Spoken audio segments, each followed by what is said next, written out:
All right, we are back, and I'm going to get on my soapbox because with wrestling, it was kind of a hit or miss. There was a lot to talk about in a few of the shows. So let's get into, totally wrong thing. There we go. Let's get into Raw. So Raw's demos and stuff were up huge this week. So it was a 1.881 million next to 1.809 million last week, and it was a 0.57 instead of a 0.56. Man, Raw's catching up to SmackDown on having 2 million a show. I don't think I've seen these numbers in a long time. I mean, that's a big number still. You know, the Lesnar-Cody Rhodes brawl was good, but obviously you can't go wrong with Cody Rhodes and Brock Lesnar. Judgment Day stuff was fine to set up the main event because it was a undisputed WWE Tag Team Championship match, which I liked. It was a fun main event overall. Shinsuke Nakamura's matches where it's all these disqualifications is starting to get on my damn nerves. Miz TV was just there for the sake of being there, and it did absolutely nothing for anything.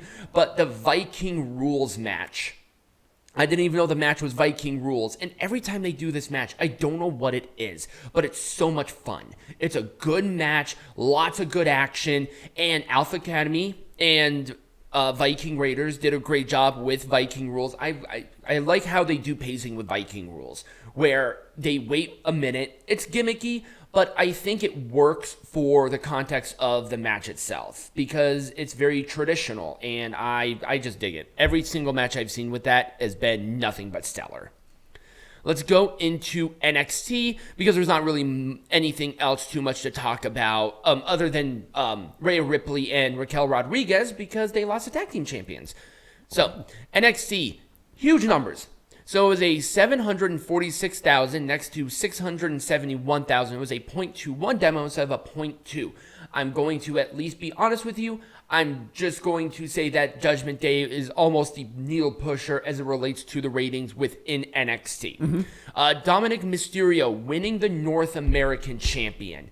I'm going to tell you why this was actually a good idea.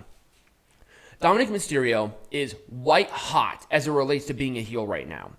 And elevating the NXT North American champion by putting this belt on Dominic is such a big brain move. I don't even think you realize it. Wesley was a great champion. Don't get me wrong. He'll most likely win the title back. But this title and NXT as a brand, they're really trying to push those casuals to that brand. Right. Dominic Mysterio was on SmackDown. 2 million viewers seeing him defend this North American champion. That's how you do this. He goes to NXT. He wins the title. He brings it up to main roster. Defends it on both Raw and maybe SmackDown, but it's out of the context of the draft. But at this point, the draft is pretty much thrown in the lake. But at first I was questioning on why they did it. But after some contemplation, I did realize that this was the right call. And Dominic needed a title. He needed a title to continue this momentum. But right now, the champions are in no position to lose the titles. He's not going to beat Gunther. He's not going to beat Rollins. Austin Theory's kind of playing around with LA and now Santos Escobar. And you think Dominic Mysterio is going to beat Roman Reigns. Come on. It's not going to happen. So him winning not the NXT champion, but the North American champion is a positive thing overall. Really, a lot of the other stuff that happened within the show was fine at best. You know, there just wasn't a whole lot there other than this big-time thing. Mm-hmm. Angel Garza and Humberto Carrillo teased a split-up. I don't want that. Tony D'Angelo and Stax have become quite popular within NXT, and they're going for the Tag Team Champions at Great American Bash, which should be a lot of fun. But yeah, that was really NXT. Oh, let's talk about Dynamite because this is what people wanted to see.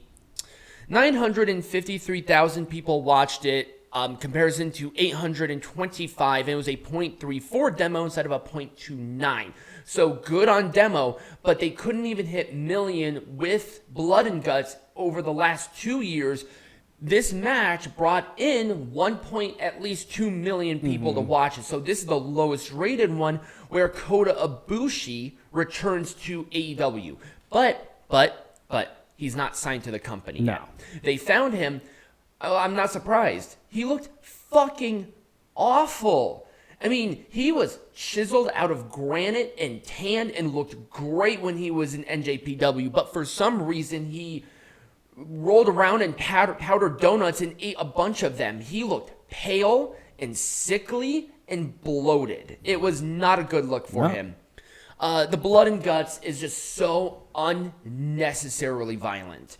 And like with the bed of nails and all of this, and it was kind of tacky. Yeah, it's ironically, it is. It's 100% tacky because at this point, you guys are jumping the shark. Right. It's like, what are you gonna do next? Is somebody gonna fly off of the top of the cage and go into the bed of tacks? Right. Because now the bloodlust is gonna be more.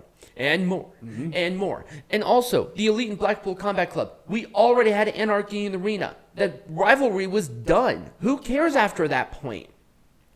But it was ridiculous. The tease of Claudio and Pac getting into an argument during the match was good because of what's going to be happening here later.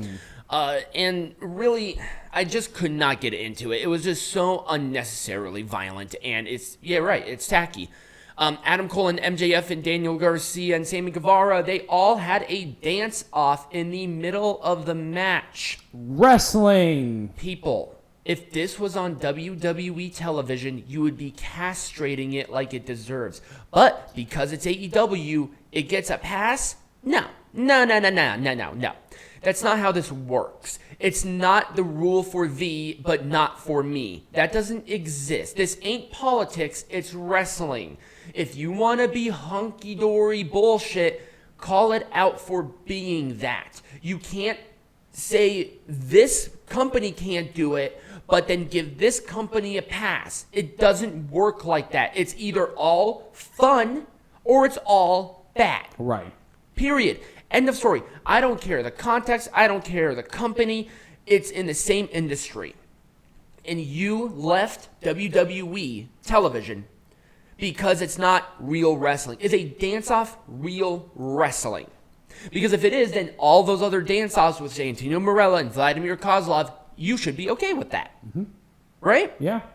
And the worst part is that at the very least, those dance-offs weren't in the middle of a match. That's true. And not just a match, a number one contenders match for the tag team champions. Right. And not only that, one of them is your world champion. Do you see Roman Reigns dancing? Nope. I mean, Seth Rollins dances, but he's just goofy. He's just goofy and wacky already. It's about context. So now you're telling me that MJF, I should not be taking him seriously after he's the shooter, he's the real wrestler, he's this and he's that. You can't do that. Right. That's not contextually, that does not make sense anything. The one positive that I can say about this is the presentation of Jack Perry.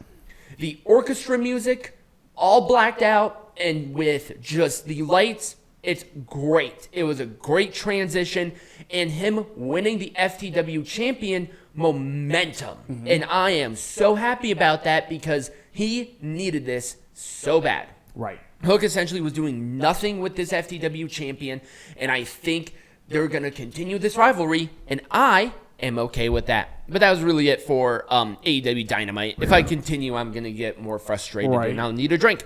Let's talk about Impact. I could not find ratings or demo, but this show was a mess. And I don't know why. Josh Alexander was out there. Then we had a bunch of people come out to attack. For what reason? What is the direction of Josh Alexander? By the way, he is fully clear to compete to wrestle. He's good. No problem. The Tag Team Championship match, it was really there. But once again, Subculture winning just feels very out of left field. So I'm uncomfortable with it. I'll see where it goes. I'm not upset about it. But I feel like ABC should be in the rivalry with the Rascals for the tag belts. Just saying. You know, if we're going to have Trey Miguel be in a tag team, at the very least, the Rascals were a popular tag team. Let's get them into a spot where that momentum can be continued. Jake Something and Kevin Knight had a fine match. Courtney Rush and Savannah Evans had a really bad match. I mean, this was a really bad match. And Johnny Bravo with Dirty Dango is a interesting dynamic that I am looking forward to seeing in the future. Everything else was nothing. SmackDown.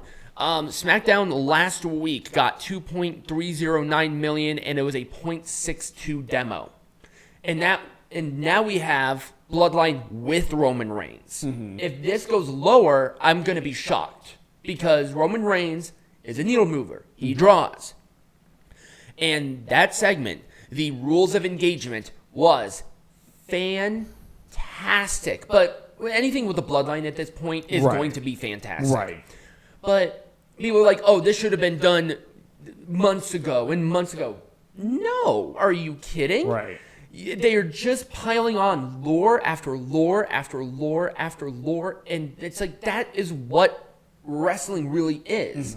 It's physical theater. Right. You're telling a story with this. Yes. A story is told. And it makes you more excited to watch the match. And that's all that it needs to do. Because if you don't have to wrestle, why wrestle? Right. Dominic Mysterio defending the North American champion is great, but I already talked about that, so I'm not going to go too much into it. People need to stop harking on Charlotte Flair for one botch. Yeah, she flipped a little too late, and it looked kind of wonky. But she's a human. Humans are going to make mistakes. So let's not do that on a overall good match. And Santos Escobar beating Austin Theory clean was a weird choice. But I think Santos needs it more than anything. Just because he's kind of in a new position. And he was really popular. I'll give him that.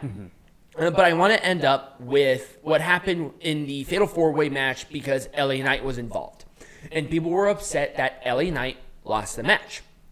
And I'm going to tell you why that is the incorrect perception on that match. Because does LA Knight really need the United States Championship right now? Right. No. Right now, Austin Theory is a heel champion. And I'm like, let's give it time. He was not the person who was pinned. And Rey Mysterio was popped very incredibly. LA Knight's momentum is not going to diminish because he lost a match. And in fact, I think he should be in rivalries without any champion there because it would be too distracting. So I am not worried about LA. They're going to probably push it back because, in my opinion, I think Santos is going to beat Mysterio and then beat Austin Theory at SummerSlam. I think that's my theory. And then LA can go for the belts. Right. But LA is still technically a heel. Austin Theory is a heel. So we need to give him time. People are just so wanting. Like, immediate. Right. WWE knows what they're doing with LA. It's called long-term storytelling. Yeah, this is how you do this. It's a story. Right. Give me the story, but not all at once, because then it would be too much, too soon, too fast. So don't worry about LA. He's going to be fine. And WWE... Let's move on to Collision. I have full faith in him. So, Collision, last week, had 579,000 people watching with a 0.2 demo. That was down from the week before. Only by 1,000, but still down. Yeah. This show was fine. I mean, the main event was kind of weird. I don't like it that they set up the main event during the show. I think that is kind of lazy as it relates to booking. Very much a house show-esque thing to do. The Trios Champion match, it was fine, but it looks like Billy Gunn retired. He's playing it for a storyline. I mean, if he is, cool, but he's not retiring. He's just playing it up for a storyline. He still looks way too fantastic to do that. I mean, the guy is like in his almost 60, and he looks like that. So. Well, again, it's just part of. I hope he joins House of Black. That'd be really cool. Yeah. Well, again, it's just part of the storyline. Yeah. Anyways. I'm gonna let it play out because I did like how they did it, and the match was fine, and so I'm very happy about that. And it's good seeing them defending these Trios champions. I do not take Taya Valkyrie seriously. Stop trying to push her at this point. If she cannot win the TBS champion 3 times, and now she's calling out Britt Baker, for what reason? Why is Britt Baker taking Taya seriously in any way, shape, or form? Who knows? It's stupid because you already killed the girl. Give us some time to adjust to it. And then I'll probably end off here with Miro's shit was a nothing sandwich, but I do like the team of Action Andretti and Darius Martin. I think they gel really well as a tag team, and when Dante does return, I hope that they have some opportunities to be a trio, and that's how I'll end it. So a little positive there. So when we come back, we're going to be talking about Ring of Honor's Death Before Dishonor. Yay. And yes, that did happen on Friday.